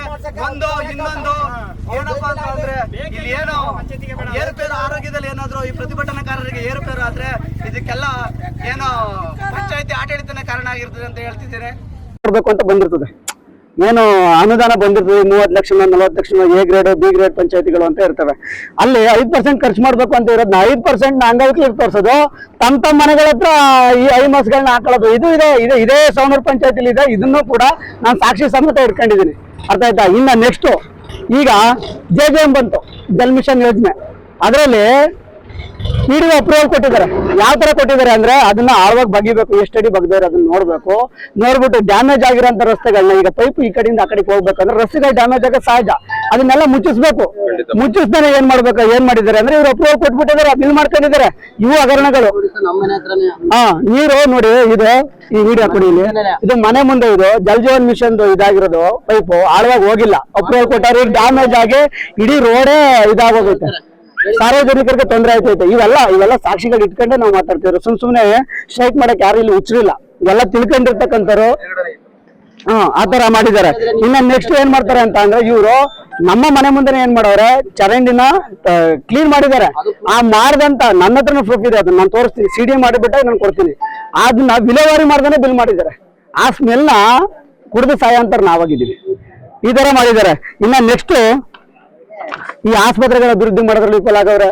ಮತ್ತೆ ಇನ್ನ ಇವಕ್ಕೆಲ್ಲ ಅಂಗನವಾಡಿಗಳಿಗೆ ಇವಕ್ಕೆಲ್ಲ ಫಂಡ್ ಬಂದಂತ ಫಂಡ್ಗಳನ್ನ ಅದರಲ್ಲಿ ಇವರೇ ಎಲ್ಲಾನು ಡೆವಲಪ್ಮೆಂಟ್ ಮಾಡ್ಬೇಕಾಗಿರ್ತಕ್ಕಂಥ ಇವರೇ ತಿಂದು ಗುಣಸಾಹ ಮಾಡಿದ್ದಾರೆ. ಆಮೇಲೆ ಇಲ್ಲಿ ಕಸ ವಿಲೇವಾರಿ ಮಾಡಕ್ಕೆ ಒಂದು ಇದಿಟ್ಟಿದ್ದಾರೆ ವೆಹಿಕಲ್. ಆ ವೆಹಿಕಲ್ಗೆ ತಿಂಗಳ $100 ಕಸ ವಿಲೇವಾರಿ ಮಾಡಕ್ಕೆ ಉಚಿತವಾಗಿ ಮಾಡ್ಬೇಕು, ಅದ್ ಲೆಕ್ಕ. ತಿಂಗಳ $100 ಮಾಡೋದು. ಆಮೇಲೆ ಇನ್ನ ವಾಣಿಜ್ಯ ಮಳಿಗೆಗಳು $200 ಮಾಡಿದ್ದಾರೆ. ಇನ್ನ ವಾಣಿಜ್ಯ ಮಳಿಗೆಗಳ ವಿಚಾರಕ್ಕೆ ಬಂದ್ರೆ ನೋಡಿ, ಇದೇ ಪಂಚಾಯತಿಲಿ ಹೈಯೆಸ್ಟ್ ತೆರಿಗೆ ಹಾಕವ್ರೆ ಅಂತ ಅನ್ಬಿಟ್ಟು ಒಬ್ರಿಗೆ ನೋಟಿಸ್ ಕೊಟ್ಟಿದ್ರು. ನಾನು ಯಾರಿಗೆ ಅಂತ ಹೇಳಲ್ಲ, ಪಾಪ ಆತ ಹಣವಂತ ಏನೋ ಒಂಚೂರು ಚೆನ್ನಾಗಿದ್ದಾರೆ. ಅವ್ರು ಏನ್ ಮಾಡವ್ರೆ, ರಿಟ್ಸೋದ್ರು ಬೆಂಗಳೂರು ಹೈಕೋರ್ಟ್ಗೆ ಕೇಸ್ ಹಾಕೊಂಡು ಈ ತರ ಬರಲ್ಲ, ಇಷ್ಟು ಟ್ಯಾಕ್ಸ್ ಹಾಕಕ್ಕೆ ಬರೋದಿಲ್ಲ, ಏನೋ 1993 ಆಕ್ಟಲ್ಲಿ ಸೆಕ್ಷನ್ 199 ಏನಿದೆ 199 ಅದ್ರ ಪ್ರಕಾರನೇ ಹಾಕ್ಬೇಕು. ಆ ಜಾಗದ ವ್ಯಾಲ್ಯೂಯೇಷನ್ ನೋಡ್ಬೇಕು, ಅದರಲ್ಲಿ 1% ಹಾಕ್ಬೇಕು ಅಂತ ಅನ್ಬಿಟ್ಟು ರಿಟ್ಸ್ ಹಾಕಿದ್ದಾರೆ. ಸರಿ, ಹಣವಂತರು ಏನೋ ಬೆಂಗಳೂರಿಗೆ ಹೋಗ್ತಾರೆ, ದುಬೈಗೆ ಹೋಗ್ತಾರೆ, ನಾವು ಬಡವ್ರ ಕತೆ ಏನ್ ಸ್ವಾಮಿ, ಏನ್ ಮಾಡೋದು? ವಾಣಿಜ್ಯ ಮಳಿಗೆಗಳು ಮಾಡ್ಕೊಂಡಿದೀವಿ, ವ್ಯಾಪಾರ ಮಾಡ್ಬೇಕು, ಹೊಟ್ಟೆ ಹೊರಿಬೇಕು. ಇವರು ವಾರ್ಷಿಕ 5,000 ಅಂತ ರಿಸೀವ್ ಮಾಡ್ಕೊಂಡ್ರೆ ಟೌನ್ ಅಲ್ಲೇ ಇಲ್ಲ, ಪುರಸಭೆ ವ್ಯಾಲ್ಯೂಯೇಷನ್ ಅಲ್ಲಿ ಜಾಸ್ತಿ ಇದೆ. ಅಲ್ಲೇ ಇಲ್ದಂತ ವ್ಯಾಲ್ಯೂಯೇಷನ್ ಇಲ್ಲ ಹಾಕ್ಬಿಟ್ಟು ಎಲ್ಲರ ಹತ್ರ ವಸೂಲಿ ಮಾಡಿದ್ರೆ ಬಡವನಿಗೆ ಎಲ್ಲಿ ಹೋಗ್ಬೇಕು ಹೇಳಿ? ಹಿಂಗೆ ಇದೇ ತರ ಪಂಚಾಯತಿ ಬಂದಂತವ್ರು ಎಲ್ಲಾರ ಮೇಲೂ ಕೂಡ ಇವರು ದೌರ್ಜನ್ಯ. ಇನ್ನು SC ST ಹಣಗಳ ಬಗ್ಗೆ ಲೆಕ್ಕನೇ ಇಲ್ಲ. ಅದು $1 ತಿಂದ್ರು ಜೈಲ್ಗೆ ಹೋಗೋದಂತೂ ಖಚಿತ. ನಮ್ಮ ಈ ಹೋರಾಟ CO ಸ್ಥಳಕ್ಕೆ ಬರಬೇಕು, ಅವ್ರನ್ನ ಇಲ್ಲಿಂದ ವರ್ಗಾವಣೆ ಮಾಡ್ಲೇಬೇಕು. ನಮ್ಗಂತೂ ಬೇಡ, ಇಲ್ಲೇನು ಉಳಿಸೂ ಇಲ್ಲ. ಆತ ಏನು ನಮ್ಮ PDO ಸಾಹೇಬ್ರಿದ್ದಾರೆ, ಆತ ಇಲ್ಲಿ ಏನೂ ಉಳಿಸಿಲ್ಲ, ಎಲ್ಲಾನು ನುಂಗಿ ನೀರು ಕುಡಿದು ಸರ್ವನಾಶ ಮಾಡಿದ್ದಾರೆ. ಎಲ್ಲಾ ಬಿಲ್ಲು ನನ್ನ ಹತ್ರ ಇದಾವೆ, ಪ್ರತಿಯೊಂದು ಬಿಲ್ಲು ಕೂಡ ನಾನು ತಗೊಂಡಿದ್ದೀನಿ. RTI ಹಾಕಿದ್ದೀನಿ, RTI ಕೊಟ್ಟಿಲ್ಲ ಅಂದ್ರೆ ಇದು ಅಕ್ರಮ ಅಲ್ವಾ? ಅಕ್ರಮ ಇಲ್ಲ ಅಂದ್ರೆ ಆತ ಕೊಡ್ತಿದ್ದ ಅಲ್ವಾ? ಕೊಡ್ತಿದ್ರು ಅವರು. ಆ ಅಕ್ರಮ ಆಗಿರೋದಕ್ಕೆ ಅವರು ಯಾವ ಬಿಲ್ಗಳನ್ನ ಕೂಡ ಕೊಟ್ಟಿಲ್ಲ. ಅರ್ಥ ಆಯ್ತು? ಹಂಗಾಗಿ ನಮ್ಮ ಬೇಡಿಕೆ ಒಂದೇ ಒಂದು, CO ಬರಬೇಕು, ಪರಿಶೀಲನೆ ಮಾಡಬೇಕು. ನಮ್ಮ ಹತ್ರ ಏನೇನು ದಾಖಲಾತಿಗಳಿದಾವೆ, ಇನ್ನು ಜನಗಳನ್ನ ಮಾಹಿತಿಗಳನ್ನ ತಿಳ್ಕೋಬೇಕು. ಅವ್ರನ್ನ ಈ ಕೂಡಲೇ ಇಲ್ಲ ಸಸ್ಪೆಂಡ್ ಆದ್ರೂ ಮಾಡ್ಲಿ, ಇಲ್ಲ ಕೆಲಸದಿಂದ ವಜನ ಆದ್ರೂ ಮಾಡ್ಲಿ, ಇಲ್ಲ ಇಲ್ಲಿಂದ ಈ ತಾಲೂಕೇ ಬೇಡ, ಎಲ್ಲರೂ ಬೇರೆ ಕಡೆ ವರ್ಗಾವಣೆ ಮಾಡ್ಲಿ. ಅಷ್ಟೇ ನಮ್ಮ ಬೇಡಿಕೆ, ಅಷ್ಟೇ. ಅವ್ರು ಬಂದು ಅವರ ವರ್ಗಾವಣೆ ಕೊಡೋವರೆಗೂ ನಾವು ಯಾವ್ದೇ ಕಾರಣಕ್ಕೂ ಈ ಚಳವಳಿನ ಬಿಟ್ಟು ಎದೋಳಲ್ಲ. ಇಷ್ಟು 4 ವರ್ಷದಿಂದ ಈಗ ನಮ್ಮ ಚಿಕ್ಕಪ್ಪರಿಗೆಲ್ಲ ಈ ಸೊತ್ತು ಮಾಡ್ಕೊಟ್ಟಿದ್ದಾರೆ. ನಮ್ಮನ್ನ ಕೇಳೋರೆ ನೀವು ತಂದೆ ಅವರೆಲ್ಲ ಹಂಚ್ಕೊ ಬನ್ನಿ ಅಂತಾರೆ. ಯಾಕಂತಂದ್ರೆ ಅವ್ರು ಕರೆಕ್ಟ್ ಆಗಿದ್ರೆ ಅವ್ರು ಕರೆಕ್ಟ್ ಇರಲ್ಲ, ಅದಕ್ಕೆ ಅವ್ರಿಗೆ ದುಡ್ಡು 25,000 ಗಂಟೆ ಬಿಲ್ ಮಾಡ್ತಾರೆ ಒಂದು ಈ ಸೊತ್ತು ಕೊಡೋಕೋಸ್ಕರ. ಒಂದು ಈ ಸೊತ್ತಿಗೆ 25,000 ಕೊಡಕ್ಕಾಗಲ್ಲ ಸ್ವಾಮಿ, ಯಾಕೆ ಅಂತ ಕ್ವಶನ್ ಮಾಡಿದ್ರೆ ಸಾಕು, ಅದ್ ತಗೊಬನ್ನಿ, ಇದ್ ತಗೊಬನ್ನಿ, ಎಲಿಮಿನೇಷನ್ ಮಾಡಿಸ್ಕೊ ಬನ್ನಿ, ಇಲ್ದೇ ಇರೋ ರೂಟ್ಗಳು ಹೇಳ್ತಾರೆ. ಈಗ ಹಿರಿಯವರು ಕೊಡ್ದಾನೆ ಕಿರಿಯವ್ರಿಗೆ ಮಾಡ್ಕೊಟ್ಟಿರೋ ಅಂತ ಈ ಸೊತ್ತುಗಳಿದಾವೆ, ದಾಖಲೆಗಳಿದಾವೆ. ಇಷ್ಟು ವರ್ಷದಿಂದ ಕೇಳ್ತಾ ಇದೀವಿ, ಮಾಡ್ಕೊಟ್ಟಿಲ್ಲ. ಒಂದು ಕೊಡ್ಕೆ ಬಿಲ್ ಆದ್ರೆ ಅದು ವರ್ಷಾನುಗಂಟ್ಲೆ ಮಾಡ್ತಾರೆ. ಎಷ್ಟೋ 19ರಲ್ಲಿ ಆಗಿರೋ ಅಂತ ಕೊಟ್ಟಿಗೆ ಬಿಲ್ಗಳಿಗೆ ಇದ್ದೇ ಮಾಡಿಲ್ಲ, ಸಪ್ಲೈ ಬಿಲ್ ಕೊಟ್ಟಿಲ್ಲ. NMR ಬಿಲ್ ಮಾಡಿಸ್ಕೊಂಡಿದ್ದಾರೆ, ಸಪ್ಲೈ ಬಿಲ್ ಅವ್ರು ತಗೊಂಡಿದ್ದಾರೆ. ಈ ತರದವೆಲ್ಲ ಮಾಡಿದ್ದಾರೆ ಇವರು. ಇವ್ರಂತಂದ್ರೆ ದುಡ್ಡು ಕೊಟ್ರೆ ಮಾತ್ರ ಅವ್ರಿಗೆ ಮಾಡ್ಕೊಡ್ತಾರೆ, ಇಲ್ಲ ಅಂತ ಅಂದ್ರೆ ಅದು ಅಲ್ಲೇ ನಿಂತ್ಕೊಳ್ಳೋದೆ. ಅದೆಷ್ಟೇ ಓಡಾಡೋ ಅಷ್ಟೇ. ಈ ಮೆಂಬರ್ಗಳಿಗೆ ತಿಳಿಸಿದೀವಿ, ಅಧ್ಯಕ್ಷರುಗಳಿಗೆ ತಿಳಿಸಿದೀವಿ, ಮೆಂಬರ್ಗೂ ಬೆಲೆ ಇಲ್ಲ, ಅಧ್ಯಕ್ಷರಿಗೂ ಇಲ್ಲ. ಹಾಲಿ ಪಂಚಾಯತಿ ಅಧ್ಯಕ್ಷರಿಗೂ ಬೆಲೆ ಇಲ್ಲ, ಮಾಜಿ ಪಂಚಾಯತಿ ಅಧ್ಯಕ್ಷರಿಗೂ ಬೆಲೆ ಇಲ್ಲ, ಯಾರಿಗೂ ಬೆಲೆ ಇಲ್ಲ. ಪಂಚಾಯತಿಗೆ ಬಂದು ಏನಾರು ಕ್ವಶನ್ ಮಾಡಿ ಏನಾರು ನೀರ್ ಬರ್ತಾ ಇಲ್ಲ ಅದು ಇದು ಅಂತ ಏನಾರ ಒಬ್ಬ ಮನುಷ್ಯ ಕೇಳಕ್ ಬಂತು ಅಂದ್ರೆ ಬರಪ್ಪ ಇಲ್ಲೇ ನೀನ್ ತಳ್ಳ ಕೆಳಗಡೆ ಅಂತ ಬಿಲ್ಡಿಂಗ್ ಕೆಳಗಡೆಗೆ ತಳ್ಳು. ಏನು ಇವ್ರ ಅಪ್ಪನ ಮನೆ ಆಸ್ತಿ ಮಾಡ್ಕೊಂಡಿದಾರ, ಬರ್ಕೊಟ್ಟಿದಾರ ಇವ್ರಿಗೆ ಪಂಚಾಯತಿನ ಎಲ್ಲ ಇವರೇ ಎಲ್ಲ ಮಾಡೋದ್ರಿಂದ ಇದ್ರೆ ಇನ್ ಕಾನೂನು ಎಲ್ಲ ಬಿಟ್ಬಿಟ್ಟಿದೀನಿ, ನನ್ಗೆ ಇಷ್ಟಿಷ್ಟು ಬೇಕು, ಒಂದ್ ಈ ಸೋದ್ಗೆ ಇಷ್ಟು ಬೇಕು ಅಂತ ದುಡ್ಡು ಬೋರ್ಡ್ ನೋಟಿಸ್ ಅಲ್ಲಿ ಹಾಕಿ ಅಷ್ಟ್ ಕೊಟ್ಟು ಮಾಡಿಸ್ಕೊಂತಾರೆ ಜನ. ಇವ್ರು ಅದನ್ನೇನು ಮಾಡಲ್ಲ, ಇವ್ರ ಇಷ್ಟ ಬಂದಂಗೆ. ನೋಡಿ ಇವ್ರ ಪಾಪ ಇವ್ರು ನಮ್ ಜೊತೆ ಬಂದಿದ್ರು, ಈ ಸ್ನೇಹಿತ ಬಂದು ನಮ್ಮ ಮನೆ ತಗ ನೀರ್ ಬರ್ತಾ ಇಲ್ಲ ಅನ್ನೋಕೆ ಹಿಡ್ದು ಆಚೆ ತಳ್ಳವನ್ನ ಅಂತಾರೆ. ಹಿಡ್ದು ಆಚೆ ತಳ್ಳಿಸ್ಕೊಳಕ ಬಂದಿರ್ತಾರೆ ಇವರು. ಮೂಲಭೂತ ಸೌಕರ್ಯಗಳನ್ನ ಕೊಡ್ತಾ ಇಲ್ಲ ಇವರು. ನಮ್ದು ಹಳೆ ಮನೆದು ಗ್ರಾಮ ಠಾಣೆಯಲ್ಲಿ ಇರೋ ಮನೆಗಳಿಗೆ ಕ್ಯಾನ್ಸಲ್ ಮಾಡ್ಬಿಟ್ಟು ಹೊಸ ಮನೆಗೆ ದಾಖಲಾತಿಗಳು ಕೊಡಿ ಅಂದ್ರೆ ಕೊಡ್ತಾ ಇಲ್ಲ ಇವರು. ಇವ್ರೇನ್ ಮಾಡ್ತಾರ, ಹಳೆ ನಾವು ಕ್ಯಾನ್ಸಲ್ ಮಾಡೋದಕ್ಕೂ ವರ್ಷಗಟ್ಟಲೆ ಟೈಮ್ ತಗೋತಾರೆ. ನಾನ್ ಕೊಟ್ಟಿರೋದು 3 ವರ್ಷ ಆಗೈತೆ, ಇನ್ನೂ ಅದನ್ನ ಕ್ಯಾನ್ಸಲ್ ಮಾಡಿಲ್ಲ. ಈಗ ಮತ್ತೆ ಕೇಳಿದ್ರೆ 7,000 ಚಿಲ್ಲರೆ ಬಿಲ್ ಬಂದಿದೆ ಅಂತಾರೆ. ಮನೆಗೆ ಅಂದಾಗ ಊರೊಳಗಡೆ ಹಾಕ್ತಿದ್ದಾರೆ, ಸ್ಟ್ರೀಟ್ ಲೈಟ್ ಎಲ್ಲಾದ್ರು ಅದಕ್ಕೆ ಟ್ಯಾಕ್ಸ್ ಹಾಕ್ತಿದ್ದಾರೆ. ಇರೋ ಮನೆಗೆ ಮಾಡ್ಕೊಡಿ ಅಂದ್ರೆ ಇವ್ರಿಗೆ ಅದಕ್ಕೆ ಮಾಡ್ಕೊಡೋ ಟೈಮ್ ಇಲ್ಲ. ಇವ್ರು ಬರೋದು ಎಷ್ಟೊತ್ತು 12-12:30 ಬರ್ತಾರೆ, 2 ಗಂಟೆ ಕ್ಲೋಸ್ ಮಾಡ್ತಾರೆ. ಇಂಥ ಪಂಚಾಯತಿಗಳು 5 ಮಾಡ್ಬೋದಪ್ಪ. ಒಬ್ಬ PDO 5 ಪಂಚಾಯತಿನೂ ಮೇಂಟೈನ್ ಮಾಡ್ಬೋದು. ಯಾಕೆಂತಂದ್ರೆ ಹೋಯ್ತಾರೆ, ಯಾಕೆಂದ್ರೆ ಟೈಮ್ ಸಿಗ್ತಲ್ಲ. 12 ಗಂಟೆಗೆ ಬಂದು ದುಡ್ಡು ಮಾಡಕ್ ಬಂದಿರೋದು ಅಲ್ಲ. ಒಬ್ಬ PDO ಆಗಿ ಲಕ್ಷಾಂತರ ರೂಪಾಯಿ, ಕೋಟ್ಯಾಂತರ ರೂಪಾಯಿ ದುಡ್ಡು ಮಾಡ್ಬೋದು ಅಂದ್ರೆ ಸಂತೋಷ ಉದಾಹರಣೆ ಅಂತ ಹೇಳ್ಬೋದು ಅಷ್ಟೇ. ನಮ್ಮ ಹೆಸರು ಶಶಿಕುಮಾರ್ ಅಂತ ಹೇಳಿ ದೇವಮುದ್ದಳ್ಳಿ. BGS ವಿಜ್ಞಾನ ಮತ್ತು ವಾಣಿಜ್ಯ ಪದವಿ ಪೂರ್ವ ಕಾಲೇಜು ವತಿಯಿಂದ SSLC ವಿದ್ಯಾರ್ಥಿಗಳಿಗಾಗಿ ಏರ್ಪಡಿಸಲಾಗಿದ್ದ ಕಾರ್ಯಾಗಾರ ಕಾರ್ಯಕ್ರಮವನ್ನು ಕ್ಷೇತ್ರ ಶಿಕ್ಷಣಾಧಿಕಾರಿ ಭಾಗ್ಯಮ್ಮ ಅವರು ಉದ್ಘಾಟಿಸಿದರು. ಈ ವೇಳೆ ಮಾತನಾಡಿದ ಅವರು, SSLC ವಿದ್ಯಾರ್ಥಿಗಳು ಮುಂದಿನ ಶೈಕ್ಷಣಿಕ ಹಂತಕ್ಕೆ ಸಾಗುವ ಸಂದರ್ಭದಲ್ಲಿ ಸರಿಯಾದ ಮಾರ್ಗದರ್ಶನ ಅತ್ಯಂತ ಅವಶ್ಯಕ. ಇಂತಹ ಕಾರ್ಯಾಗಾರಗಳು ವಿದ್ಯಾರ್ಥಿಗಳಿಗೆ ತಮ್ಮ ಆಸಕ್ತಿ, ಸಾಮರ್ಥ್ಯ ಹಾಗೂ ಭವಿಷ್ಯದ ಗುರಿಗಳನ್ನು ಸ್ಪಷ್ಟವಾಗಿ ಅರಿಯಲು ಸಹಕಾರಿಯಾಗುತ್ತವೆ. ಕೇವಲ ಅಂಕಗಳ ಹಿಂದೆ ಓಡುವುದಕ್ಕಿಂತ ಕೌಶಲ್ಯಾಧಾರಿತ ಕಲಿಕೆಗೆ ಮಹತ್ವ ನೀಡಬೇಕು ಎಂದರು.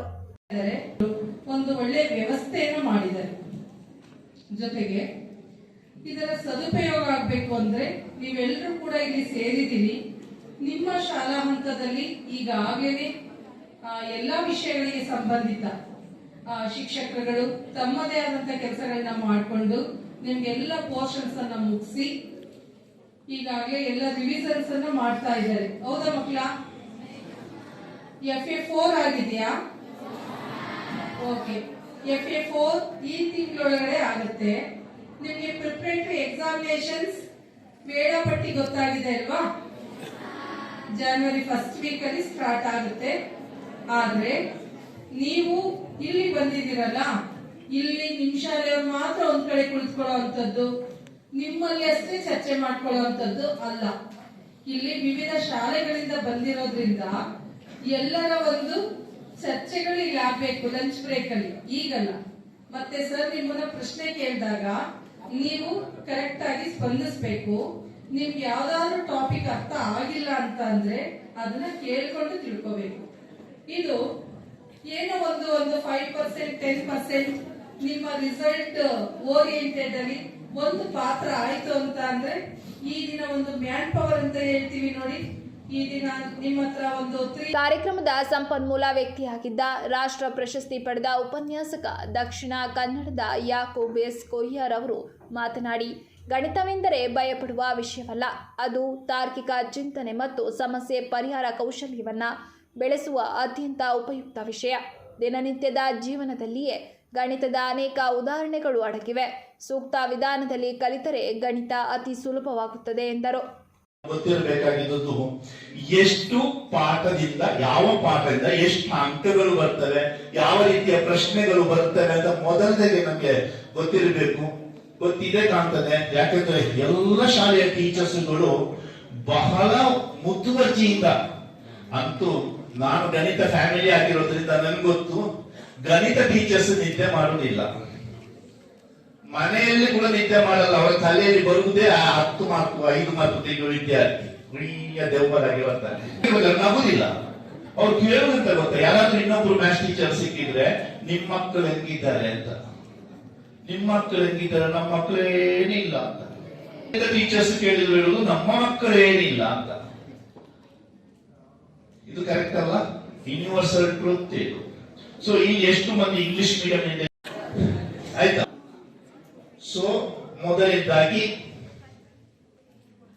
ಅಮಾವಾಸ್ಯೆಯ ಕಪ್ಪಾದ ಕರಿರಾತ್ರಿಯಲ್ಲಿ ಕಪ್ಪಾದ ಕರಿಬಂಡಿಯೊಳಗಡೆ ನಡೆದಾಡತಕ್ಕಂತ ಕಪ್ಪಾದ ಕಟ್ಟಿರುವೆಗಳ ನಡೆದಾಡುವ ಶಬ್ದವನ್ನು ಕೇಳುವ ಶಕ್ತಿಯುಳ್ಳ ಆ ಕಟ್ಟಿರುವೆಗಳನ್ನು ತನ್ನ ಕಣ್ಣಲ್ಲಿ ಕಾಣುವ ಆ ಕಣ್ಣುಗಳುಳ್ಳ ತೇನವಿನ ತೃಣಮಪಿನ ಚಲತಿ, ಅವನಿಷ್ಟಪಡದೆ ಒಂದು ಹುಲ್ಲು ಕಟ್ಟಿನೂ ಈ ಭೂಮಿ ಮೇಲೆ ಅಲ್ಲಾಡುವುದಿಲ್ಲ, ಅವನಿಷ್ಟಪಡದೆ ಸಾಗರದ ಅಲೆಗಳು ಅಬ್ಬರಿಸುವುದಿಲ್ಲ, ಅವನಿಷ್ಟಪಡದೆ ಕಾರ್ಮೋಡಗಳು ಚಲಿಸುವುದಿಲ್ಲ.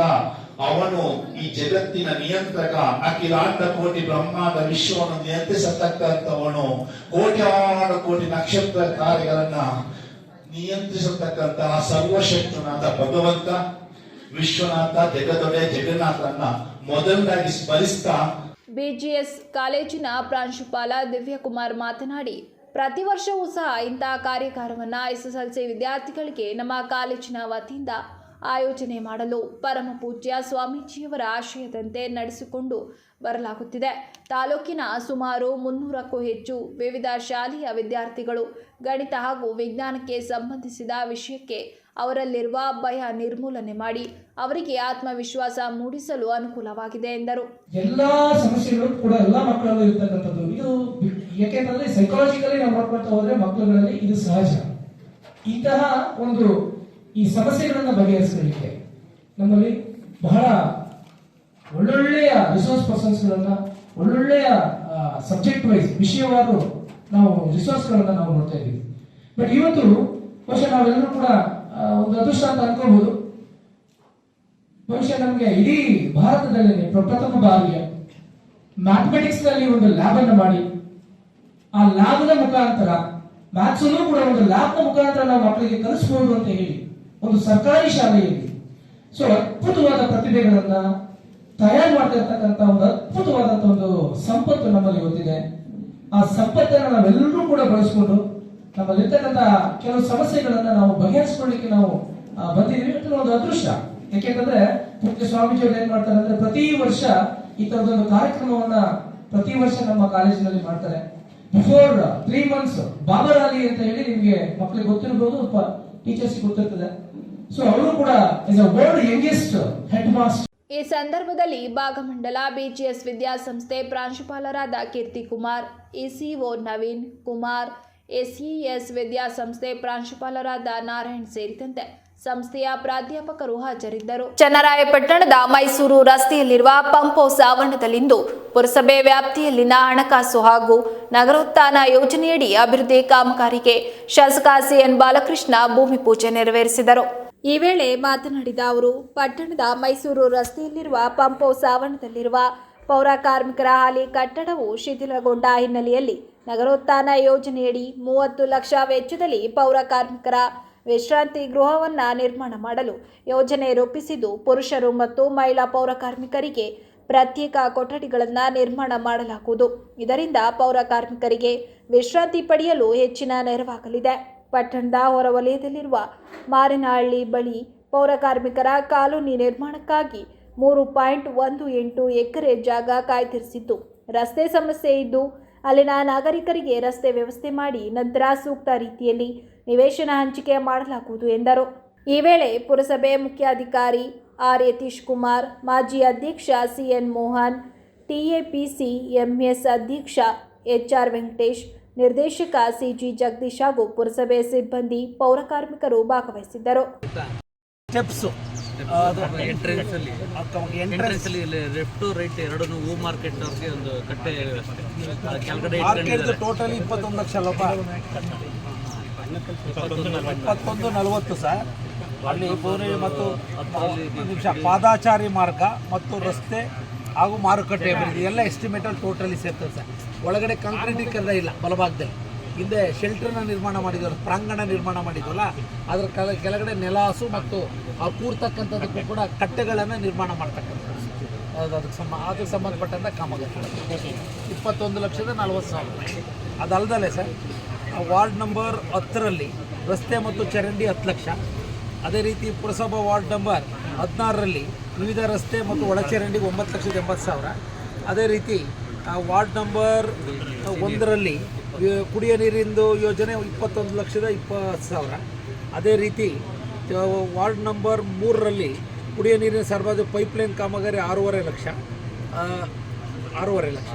ಅದೇ ರೀತಿ ಪುರಸಭಾ ವಾರ್ಡ್ ನಂಬರ್ 5ರಲ್ಲಿ ವಿವಿಧ ಕುಡಿಯ ನೀರು ಸರಬರಾಜು 4.5 ಲಕ್ಷ. ಪುರಸಭಾ ವಾರ್ಡ್ ನಂಬರ್ 10ರಲ್ಲಿ ವಿವಿಧ ಸ್ಥಳಗಳಲ್ಲಿ ಕುಡಿಯ ನೀರಿನ ಸರಬರಾಜು ಪೈಪ್ಲೈನ್ 6.25. ಒಟ್ಟು 79,75,000 ಸರ್. ಇದು 30 ಲಕ್ಷ. 1,09,75,000 ರೂಪಾಯಿ ಯೋಜನೆಗೆ ಇವತ್ತು ಚಾಲನೆ ನೀಡಿದೆ.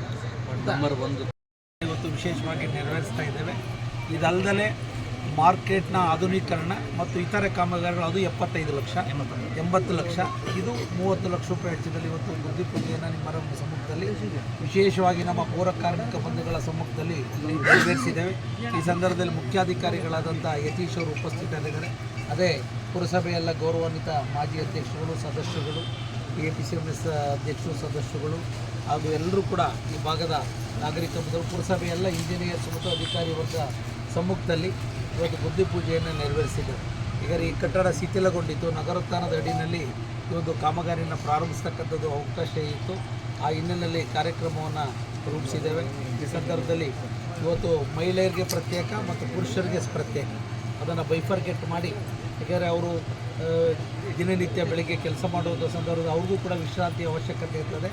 ಅವರ ಒಂದು ಭದ್ರತೆಯ ದೃಷ್ಟಿಯಿಂದ ಈ ಕಟ್ಟಡವನ್ನು ಇವತ್ತು ನಿರ್ಮಾಣ ಮಾಡಲಿಕ್ಕೆ ಕಾರ್ಯಕ್ರಮವನ್ನು ರೂಪಿಸಿದ್ದೀವಿ ಅಂತಕ್ಕಂಥದ್ದನ್ನು ಕೂಡ ಈ ಸಂದರ್ಭದಲ್ಲಿ ಹೇಳಿ, ಇವತ್ತೇನು ಪೌರ ಕಾರ್ಮಿಕರಿಗೇನು 3 ಎಕರೆ 18 ಗುಂಟೆ ಪ್ರದೇಶವನ್ನು ಮಂಜೂರಾತಿ ಮಾಡಿದ್ದೇವೆ. ಅದು ಒಂದು 15 ಅಡಿ ಇದೆ. ಅದು ಪ್ಲಾನ್ ಅಪ್ರೂವ್ ಆಗಬೇಕಾದ್ರೆ 30 ಅಡಿ ರಸ್ತೆ ಆಗಬೇಕಾಗಿದೆ. ಈಗ ಮಾರೇನಹಳ್ಳಿ ಹತ್ರ ಕೂಡ ಅವ್ರಿಗೂ ಕೂಡ ಹೇಳಿ ಬಂದಿದ್ದಾರೆ. ಯಾಕೆಂದರೆ ಆ ಜನನೂ ಕೂಡ ಅವತ್ತು ಸಂದರ್ಭದಲ್ಲಿ ಸಾಕಾರವನ್ನು ಮಾಡಿದ್ದಾರೆ. ಅವ್ರಿಗೂ ರಸ್ತೆಗೆ ತೊಂದರೆ ಆಗೋದು ಬೇಡ, ಅದನ್ನು ಮನಗಂಡು ಇನ್ನೊಂದು 2-3 ದಿವಸ ಅದನ್ನು ಕೂಡ ಬಗೆಹರಿಸುವಂಥ ಕೆಲಸನ ಮಾಡ್ತೀವಿ. ಜಗದೀಶು ಎಲ್ಲ ನಮ್ಮ ಈ ಭಾಗದ ಮುಖಂಡರುಗಳು, ಬಾಬು ಎಲ್ಲರೂ ಕೂಡ, ನಮ್ಮ ಜಾಂಟಿ ಇರ್ಬೋದು, ಎಲ್ಲರೂ ಕೂಡ ಈ ಸಂದರ್ಭದಲ್ಲಿ ಇದ್ದಾರೆ. ನಮ್ಮ ಪೌರ ಕಾರ್ಮಿಕ ಎಲ್ಲ ನಮ್ಮ ಮಹಿಳೆಯರು, ನಮ್ಮ ಪುರುಷರು ಇರ್ಬೋದು, ಒಂದು ಒಳ್ಳೆಯ ಸೇವೆನ ಇವತ್ತು ನಗರದಲ್ಲಿ ಮಾಡ್ತಾ ಇದ್ದಾರೆ. ಅವರಿಗೆ ವಿಶೇಷವಾಗಿ ನಾನು ಅಭಿನಂದನೆಗಳನ್ನು ಕೂಡ ಸಲ್ಲಿಸ್ತಾ, ಇದು ಮುಖ್ಯಾಧಿಕಾರಿ ಯತೀಶ್ ಅವರು ಕೂಡ ಜವಾಬ್ದಾರಿಯುತವಾಗಿ ಕೆಲಸ ಮಾಡ್ತಾ ಇದ್ದಾರೆ.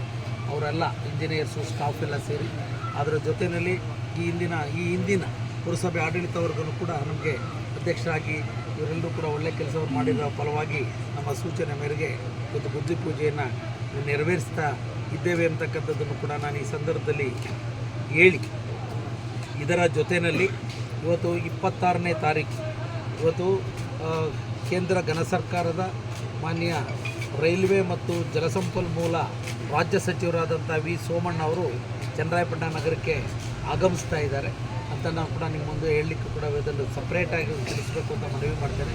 ಇವತ್ತೇನು ನಮ್ಮ ಕಾರವಾರ ಮಂತ್ರಾಲಯದ ಒಂದು ರೈಲು ನಿಲುಗಡೆಗೆ ನಾನು ಹಿಂದೆ ಕೂಡ ಇವತ್ತು ನವದೆಹಲಿಗೆ ಹೋಗಿ ಒಂದು ಅವ್ರಿಗೆ ರಿಕ್ವೆಸ್ಟ್ ಮಾಡಿರ್ತಕ್ಕಂಥ ಒಂದು ಪರಿಣಾಮವಾಗಿ ನಮ್ಮ MP ಅವರು, ನಮ್ಮ ಸಹೋದರರು ಕೂಡ ಅಣ್ಣವರು, ಅವರು ಕೂಡ ರಿಕ್ವೆಸ್ಟ್ ಮಾಡಿರುವಂಥ ಒಂದು ಸ್ಥಳೀಯ ಒಂದು ಸಂಸದರಿರ್ಬೋದು. ಬಹುಶಃ ಅವತ್ತಿನ ದಿನಗಳಿಂದಲೂ ಕೂಡ ಅದು ಭಾರಿ ಹೋರಾಟವನ್ನು ಕಳೆದ 3-4 ವರ್ಷಗಳಿದೆ. ಕಾರಣ ಏನಪ್ಪ ಅಂದರೆ ಇಲ್ಲಿ 5 ಬೋಗಿಗಳು ಹೆಚ್ಚು ಬರ್ತಕ್ಕಂಥದ್ದನ್ನು ನಿಲುಗಡೆಗೆ ತೊಂದರೆ ಇತ್ತು. ಅದು ಇವತ್ತು ಅಧಿಕೃತವಾಗಿ ಅಶ್ವಿನಿ ವೈಷ್ಣವ್ ಅವರು ಇವತ್ತು ಮಾನ್ಯ ಸೋಮಣ್ಣ ಸಾಹೇಬರು ಕೂಡ ಇವತ್ತು ಅದಕ್ಕೆ ಅವಕಾಶ ಮಾಡಿಕೊಟ್ಟಿದ್ದಾರೆ. ಅವರಿಗೆ ನಾನು ವಿಶೇಷವಾಗಿ ಅಭಿನಂದಿಸ್ತಾ ಇದ್ದೀನಿ. ಕುಮಾರ್ ಅವ್ರ ಕಡೆಯಿಂದನೂ ಕೂಡ ಶಿಫಾರಸು ಮಾಡಿಸಿದ್ದೇವೆ. ಹಿಂದೆನೂ ಕೂಡ ದೇವೇಗೌಡ ಸಾಹೇಬ್ರ ಕಡೆಯಿಂದನೂ ಕೂಡ ಪತ್ರ ವ್ಯವಹಾರಗಳನ್ನು ಮಾಡಿಸಿದ್ದೀವಿ ಅಂತಕ್ಕಂಥ ಮಾತನ್ನು ಕೂಡ ನಾನು ಈ ಸಂದರ್ಭದಲ್ಲಿ ವಿಶೇಷವಾಗಿ ಹೇಳಿ, ಇದರ ಜೊತೆಯಲ್ಲಿ ಮಾರೇನಹಳ್ಳಿ ಹತ್ರ ಹಿಂದೆ ರೈಲ್ವೆ ರೈಲ್ವೆ ಹೋಗುವಂಥ ತಮ್ಮ ದಿನನಿತ್ಯದ ವೃತ್ತಿಯ ಜೊತೆಗೆ ಸಮಾಜಮುಖಿಯಾಗಿ ಚಿಂತಿಸಿ ಸಾರ್ವಜನಿಕರ ಆರೋಗ್ಯ ಕಾಪಾಡುವ ನಿಟ್ಟಿನಲ್ಲಿ ಹೊಯ್ಸಳ ವಿದ್ಯುತ್ ಉಪಕರಣಗಳ ರಿಪೇರಿದಾರರ ಕಾರ್ಮಿಕರ ಸಂಘ ಉಚಿತ ಆರೋಗ್ಯ ತಪಾಸಣಾ ಶಿಬಿರ ಆಯೋಜಿಸಿರುವುದು ಶ್ಲಾಘನೀಯವಾಗಿದೆ ಎಂದು ಶಾಸಕ HK ಸುರೇಶ್ ಹೇಳಿದರು. ಹೊಯ್ಸಳ ವಿದ್ಯುತ್ ಉಪಕರಣಗಳ ರಿಪೇರಿದಾರರ ಕಾರ್ಮಿಕರ ಸಂಘದಿಂದ ಪಟ್ಟಣದ ಶಾಂತಲಾ ಪ್ರೌಢಶಾಲೆ ಆವರಣದಲ್ಲಿ ಆಯೋಜಿಸಿದ್ದ ಉಚಿತ ಆರೋಗ್ಯ ತಪಾಸಣಾ ಶಿಬಿರವನ್ನು ಉದ್ಘಾಟಿಸಿ ಮಾತನಾಡಿದ ಅವರು, ಇತ್ತೀಚಿನ ದಿನಗಳಲ್ಲಿ ಮನುಷ್ಯರಲ್ಲಿ ಒಂದಿಲ್ಲೊಂದು ಕಾಯಿಲೆ ಸಮಸ್ಯೆ ಸಾಮಾನ್ಯ. ಆದರೆ ತಮಗಿರುವ ಕಾಯಿಲೆ ಯಾವುದೆಂದು ತಿಳಿಯಲು ಸಾಧ್ಯವಾಗದೆ ಕೆಲವರು ಅಸುನೀಗುವುದು ಕಾಣುತ್ತೇವೆ. ಜೊತೆಗೆ ಕೆಲವರು ಸ್ಥಳೀಯ ಆಸ್ಪತ್ರೆಯಲ್ಲಿ ಚಿಕಿತ್ಸೆ ಪಡೆದು ನಂತರ ಹೆಚ್ಚಿನ ಚಿಕಿತ್ಸೆಗಾಗಿ ಬೇರೆಡೆ ತೆರಳುವುದು ಸಾಮಾನ್ಯ. ಆದರೆ ಈ ಭಾಗದಲ್ಲಿ ಹೆಚ್ಚಾಗಿ ಮಂಗಳೂರು ಅಥವಾ ಬೆಂಗಳೂರಿಗೆ ತೆರಳುತ್ತಾರೆ. ಆದರೆ ಬೇಲೂರು ಜನರಿಗೆ ಆರೋಗ್ಯದ ಸಮಸ್ಯೆಗೆ ಚಿಕಿತ್ಸೆ ಮತ್ತು ತಪಾಸಣೆ ಮಾಡಿಸುವುದಕ್ಕಾಗಿ ಮಂಗಳೂರಿನಿಂದ ಕಣಚೂರು ಮೆಡಿಕಲ್ ಕಾಲೇಜಿನ ತಜ್ಞ ವೈದ್ಯರ ತಂಡವನ್ನು ಕರೆಸಿ ಆರೋಗ್ಯ ತಪಾಸಣೆ ಮಾಡಿಸುತ್ತಿರುವುದು ಸಹಕಾರಿಯಾಗಿದೆ ಎಂದರು. ಇದೇ ಒಂದಿಷ್ಟು 90% ಕಾಯಿಲೆ ಏನು ಡಾಕ್ಟ್ರೆ, ಮಕ್ಕಳುಗಳಿಗೆ ಕಾಯಿಲೆ ಆದರೆ ಚಂದ್ರಮೌಳಿ ಇರೋದಕ್ಕೆ ಹೋಗಬೇಕು ಅಂತಕ್ಕಂಥದ್ದು ಒಂದಿಷ್ಟು ಮನಸ್ಥಿತಿಗಳಿರ್ತಕ್ಕಂಥದ್ದು. ಇದಕ್ಕೆ ಪೂರಕವಾಗಿ ಇವತ್ತು ಒಂದು ಮೆಡಿಕಲ್ ಕ್ಯಾಂಪ್, ಬಹುಶಃ ಮೆಡಿಕಲ್ ಕ್ಯಾಂಪ್ ಅಂತಕ್ಕಂಥದ್ದು ಎಲ್ಲ ಕಾಯಿಲೆಗಳನ್ನ BP ಶುಗರ್ನಿಂದ ಹಿಡಿದು ಹಾರ್ಟಿಂದ ಹಿಡಿದು ಮನುಷ್ಯನಿಗೆ ಬರ್ತಕ್ಕಂಥ ಕಾಯಿಲೆಗಳನ್ನ ಎಲ್ಲದನ್ನು ಪರೀಕ್ಷೆ ಮಾಡ್ತಕ್ಕಂಥ ತಂಡ ಇವತ್ತು ನಮ್ಮ ಏನು ಮೆಡಿಕಲ್ ಕಾಲೇಜಿನ ಕಣಚೂರು ಮೆಡಿಕಲ್ ಕಾಲೇಜಲ್ಲಿ ಇರ್ತಕ್ಕಂಥದ್ದು. ಹಾಗಾಗಿ ಇವತ್ತು ಇವರನ್ನು ಕರೆಸಿ ಇಲ್ಲಿ ಸೇವಾ ಮನೋಭಾವನ ಅಂತಕ್ಕಂಥದ್ದು ದುಡಿಮೆನಲ್ಲೂ ಒಂದಿಷ್ಟು ನಾವೆತ್ತಿಟ್ಟು ಸಮಾಜಮುಖಿಯಾಗಿ ಕೆಲಸವನ್ನು ಮಾಡಬೇಕು ಅಂತಕ್ಕಂಥದ್ದಕ್ಕೋಸ್ಕರ ಇವತ್ತು ಈ ಭಾಗದಲ್ಲೆಲ್ಲ ತಮಗೆ ಗೊತ್ತಿದೆ, ಆರೋಗ್ಯ ಏನಾದರೂ ಒಂಚೂರು ಏರುಪೇರಾದರೆ ಬೇಲೂರಿನಲ್ಲಿ ತೋರಿಸ್ತೀವಿ, ಹಾಸನದಲ್ಲಿ ತೋರಿಸ್ತೀವಿ, ಮಂಗಳೂರನ್ನ ಅಂತಿಮವಾಗಿ ಮಂಗಳೂರನ್ನ ಆಯ್ಕೆ ಮಾಡ್ಕೊಳ್ತೀವಿ. ಇದು ಸರ್ವೇ ಸಾಮಾನ್ಯ ಅಲ್ಲ ರಾಜಣ್ಣ, ಇದು ಸರ್ವೇ ಸಾಮಾನ್ಯ ಆಗಿರ್ತಕ್ಕಂಥದ್ದು. ಅಂದರೆ ನಮ್ಮ ಮನಸ್ಥಿತಿ ಆ ರೀತಿ ಇದೆ. ಏನಂದರೆ ಮಂಗಳೂರಿಗೆ ಹಾಸ್ಪಿಟ್ಲಿಗೆ ಹೋದರೆ ಹುಷಾರಾಗುತ್ತೇನೋ ಅಂತಕ್ಕಂಥ ಬಹುತೇಕ ಈ ಭಾಗದಲ್ಲಿ ಇರ್ತಕ್ಕಂಥ ಮಲೆನಾಡು ಭಾಗದಲ್ಲಿ ಇರ್ತಕ್ಕಂಥ ಡಾಕ್ಟ್ರೆ ಬಹುತೇಕ 90% ಮನಸ್ಥಿತಿ ಈ ಥರ ಇದೆ. ಅದಕ್ಕೆ ಪೂರಕವಾಗಿ ಇವತ್ತು ಮಂಗಳೂರಿನ ನಮ್ಮ ಏನು ಕಣಚೂರು ಮೆಡಿಕಲ್ ಕಾಲೇಜಿನ ಒಂದು ಸಿಬ್ಬಂದಿ ಮತ್ತು ಎಲ್ಲ ಅಧ್ಯಕ್ಷರ ಆದಿಯಾಗಿ ಎಲ್ಲರೂ ಸಹ ಇಲ್ಲಿ ಬಂದಿದ್ದೀರಾ. ನಿಮಗೆ ಮತ್ತೊಮ್ಮೆ ಅವಾಗ ಅಧ್ಯಕ್ಷರಿಗೆ ಮಾತ್ರ ಅಭಿನಂದನೆ ಹೇಳಿದ್ದೆ, ತಮ್ಮೆಲ್ಲರಿಗೂ ಸಹ ನಾನು ಅಭಿನಂದನೆಯನ್ನು ಸಲ್ಲಿಸ್ತೀನಿ. ಬನ್ನಿ, ಕಾರ್ಯಕ್ರಮ ಇದೆ 21ನೇ ತಾರೀಕು ಮಂಗಳೂರಿನ ಕಣಚೂರು ಹಾಸ್ಪಿಟ್ಲಿನ ಎಲ್ಲ ವೈದ್ಯರುಗಳು ಬರ್ತಾರೆ, ತಪಾಸಣೆಯನ್ನು ಮಾಡಿಸ್ತಾನ ಅಂತಕ್ಕಂಥದ್ದನ್ನು ಮನೆಗೂ ತಿಳಿಸ್ತಕ್ಕಂಥ ಕೆಲಸವನ್ನು ಮಾಡಿದ್ದಾರೆ. ಬಹುಶಃ ನನಗೆ ಅನಿಸುತ್ತೆ ಯಾಕೆ ಈ ಮನೋಭಾವನೆ ಅವ್ರಿಗೆ ಬಂತು ಅಂದರೆ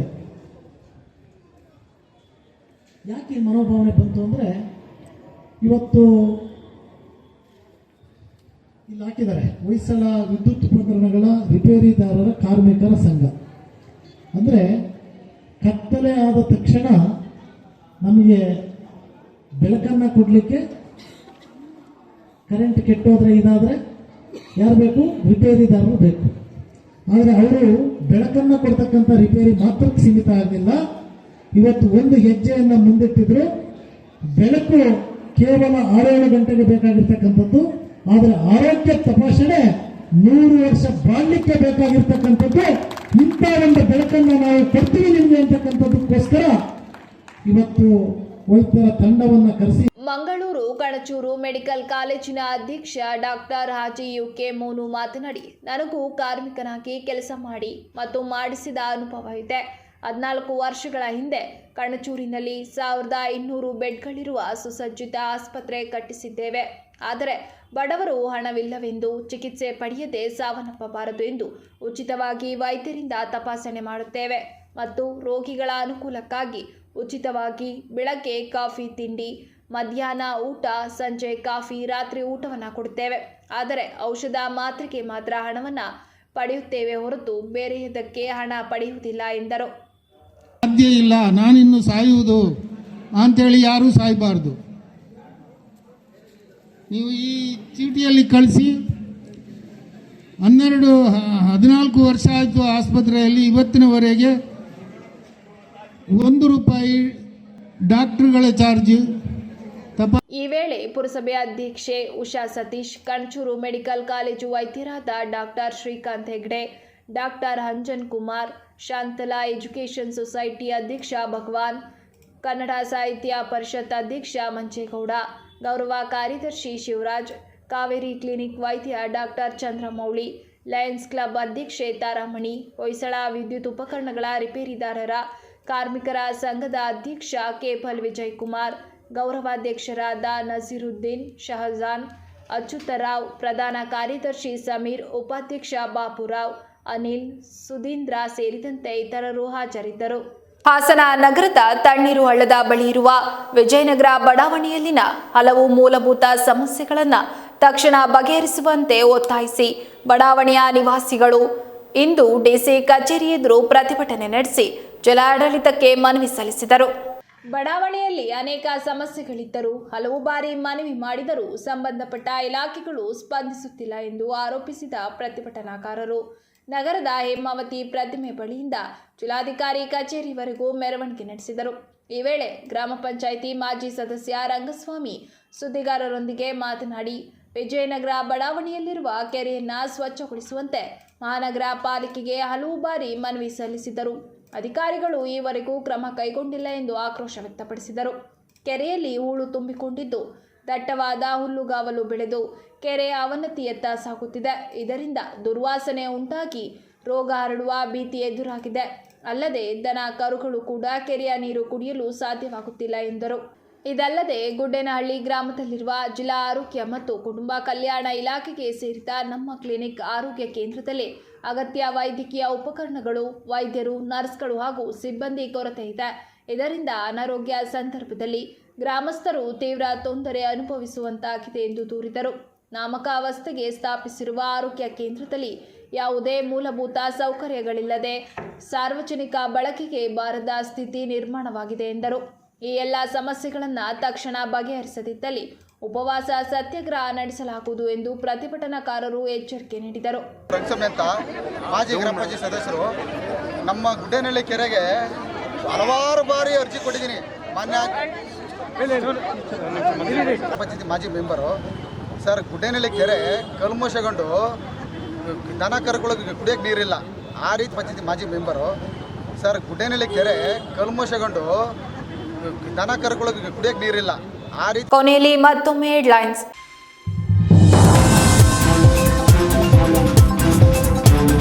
ಕ್ರೀಡೆ ಜೀವನಕ್ಕೆ ಅಗತ್ಯವಾದ ಶಿಸ್ತು, ಸಹನೆ ಮತ್ತು ತಂಡಭಾವವನ್ನು ಬೆಳೆಸುತ್ತದೆ. ಸೋಲು ಜೀವನದ ಅಂತ್ಯವಲ್ಲ, ಅದು ಮುಂದಿನ ಗೆಲುವಿಗೆ ದಾರಿ ತೋರಿಸುವ ಅನುಭವ. ಡಿಆರ್ ಕ್ವಾರ್ಟರ್ಸ್ನಲ್ಲಿ ನಡೆದ ಪೊಲೀಸ್ ಹಾಗೂ ಪತ್ರಕರ್ತರ ಸೌಹಾರ್ದ ಕ್ರೀಡಾಕೂಟದಲ್ಲಿ ಜಿಲ್ಲಾ ಪೊಲೀಸ್ ವರಿಷ್ಠಾಧಿಕಾರಿ ಮೊಹಮ್ಮದ್ ಸುಜೀತ ಅಭಿಮತ.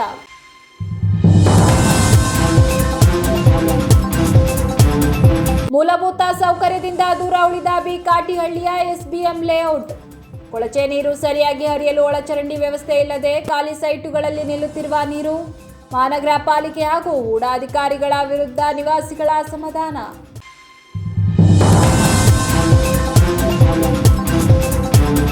ಇದಿಷ್ಟು ಈವರೆಗಿನ ಪ್ರಮುಖ ಸುದ್ದಿಗಳು. ಸಮಗ್ರ ಸುದ್ದಿಗಳಿಗಾಗಿ ನೋಡ್ತಾ ಇರಿ ಪಬ್ಲಿಕ್ ಎಕ್ಸ್‌ಪ್ರೆಸ್ ಕನ್ನಡ. ಪಯಣ ನಿಮ್ಮೊಂದಿಗೆ.